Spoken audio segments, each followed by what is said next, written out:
From the Clark Ford Studio in Oxford, Mississippi, MBW Digital proudly presents the Oxford Exxon Podcast. I'd say thanks for tuning in, but why am I going to give you a round of applause for something that you're supposed to do, to be frank? And now, here are your hosts, Chase Parham. And broadcast school has really paid off. And Neal McCready. I deserve to be on TV.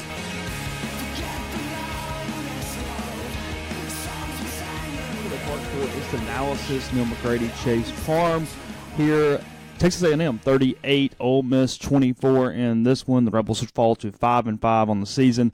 They have a road trip at Vanderbilt next weekend, and then the home finale, the season finale against Mississippi State. And Neal, we'll kind of hit on both sides of it.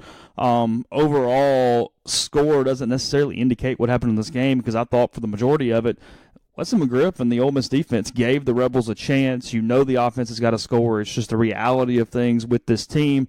And even though they were bludgeoned at times in the run game, as Texas A&M ran for a lot of yards and different things, they gave them a shot. They got a defensive touchdown. They got another turnover. They did the things necessary for this team to win a game. But at the end of the day, it's 38 points for A&M. It's 500 total yards for the Aggies again. And Ole Miss was just killed in time of possession. They only had 52 plays or something through the majority of the fourth quarter. They ran 29 of 65 plays in the fourth quarter. They were 1 of 11 on third down. Offensively, they didn't have Scotty Phillips, but they did nothing to win this football game today. It's the column's going to read silly because I'm basically saying the defense did enough to win a football game. It looks silly when you look at final stats. Travion Williams hit a big run at the end of the game to kind of give him over 500 yards.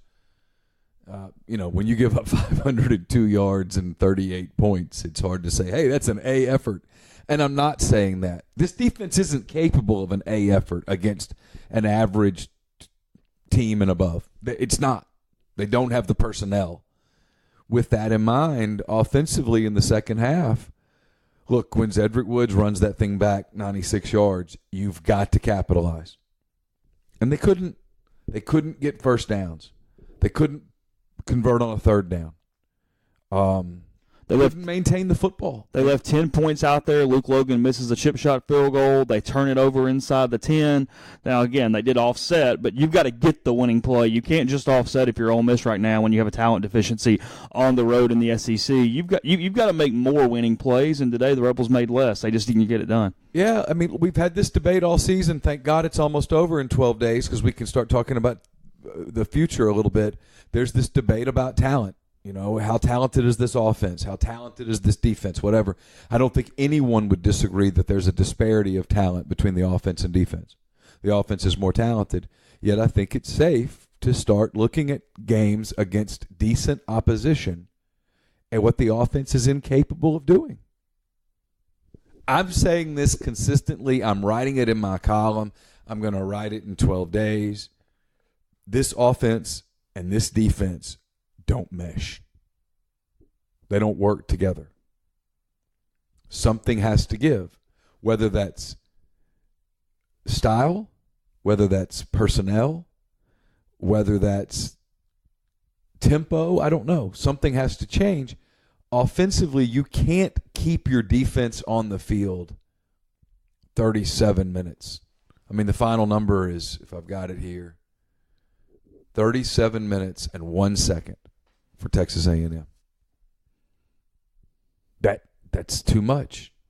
When you're Ole Miss, you know that your defense is thin. Whether you're going to argue about talent or not, you can if you want, if that makes you happy. You can't argue about how thin it is. It's a very thin unit.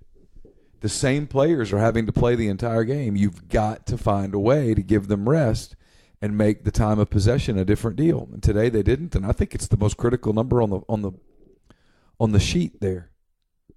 I'm looking for total plays. Texas A&M had, maybe you've got it in front of you, I don't. Texas A&M had 28 passes. Texas A&M had 48 rushes. So Texas A&M, a team that normally has 50-something plays. 76 plays. 76 plays. So Texas A&M runs more plays than Ole Miss does. That doesn't work. No, I mean, Ole Miss, you look at the stat sheet, and DeMarcus Lodge has the big day. A.J. Brown has the big day. Tomu threw for 300 and something yards. Isaiah Willard actually gave him a pretty good game out of a backup running back. He averages 4 yards a carry. He carries it 16 times. He's a very hard runner. He has defied expectations so far this season. They lose Scotty Phillips very early, what looked like a pretty nasty ankle injury early in the game. But at the end of the day, it's that deal where it's the people that go way, way, way, way high on Tomu and the people that go way, way, way low are both wrong because he throws a good ball. He makes a lot of good throws. Yeah. His decision-making, though, has just been kind of poor at times, especially in critical times down in the red zone. That's been a lot of their failures during the course of the season. And again, today, you could even, I'm far from a football mind, but even on some of the RPOs, you could see the reads were incorrect. You could see that things were not meshing very well there on those decisions, and it was killing drives. They can't fumble there. Yeah, you can't fumble. You've got to go better than 1 for 11 on third down. Yeah. And, like I said, a team goes 1 for 11 on third down and has a red zone turnover, and they were in the game. That means this defense especially, it did everything it had to do today to win a game. Until the very end when Trevion Williams breaks the run. But at that point, other things had already happened to kind of make it, into that situation. Yeah, like I said, I think they did enough to put them in position to do it, and then the offense couldn't finish the deal. That's basically what I wrote. It's going for this team to win a road game or any game against an average to above average SEC team. It's got to have a complete effort. And the offense, the numbers are going to trick people. 440 yards and Ole Miss had 67 yards on the ground and it threw for 373 yards. It was 22 of 35. All of those numbers look good, but it wasn't enough. They weren't efficient enough. And you can't run all that tempo. And I think at one point in the second half, maybe in the third quarter, they had 1 first down. That won't work. Not if you're going to be hustling to the line of scrimmage and all that stuff. And I know people say, well, that's, it's feast or famine, which is my point. Feast or famine doesn't work with this defensive scheme. You don't have enough players on defense to run a feast or famine offense.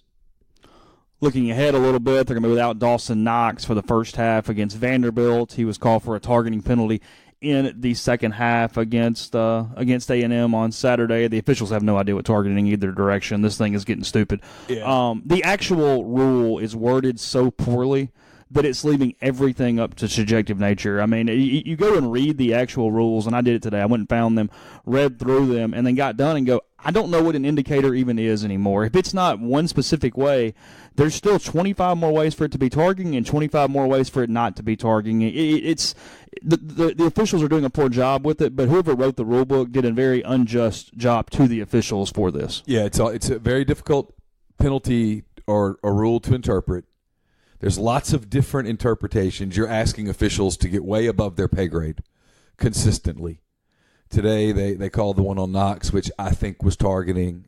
I know it looked like he led with his shoulder, but he hit really high. And then at the end there, they called a targeting on the Texas A&M kid where I think they probably got it right. I don't know. Who knows?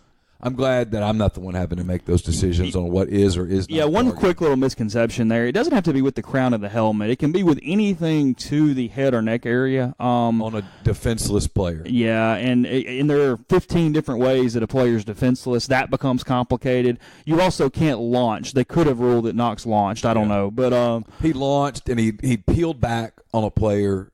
I think they ruled he was probably out of the play was the ruling they were making. Whatever. Anyway, it was Dawson's attempt to hustle, to make an extra hustle play. And if you're going to do that, you've got to make sure you strike low, midsection, and you've got to make sure you don't launch. And you're asking players to play aggressively and yet think a lot at the same time.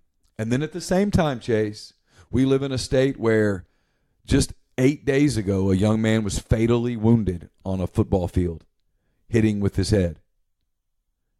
They do have to legislate this part of football.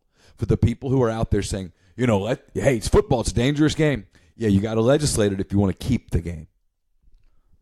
Octavius Cooley has 3 catches for 66 yards today. Hit some big plays. They'll be an onus on him next week against the Commodores that lose to Missouri in a pretty competitive game in Columbia. They had a big lead. They blew it as the Tigers came back with a 99-yard drive to take that one. But nonetheless, Ole Miss, we've been saying this, that they may win 1 or 2, they may lose 1 or 2. I don't know what they're going to do the rest of the way, but the season starts the day after this thing is over. We'll see about coaching changes. We'll see what an offseason looks like.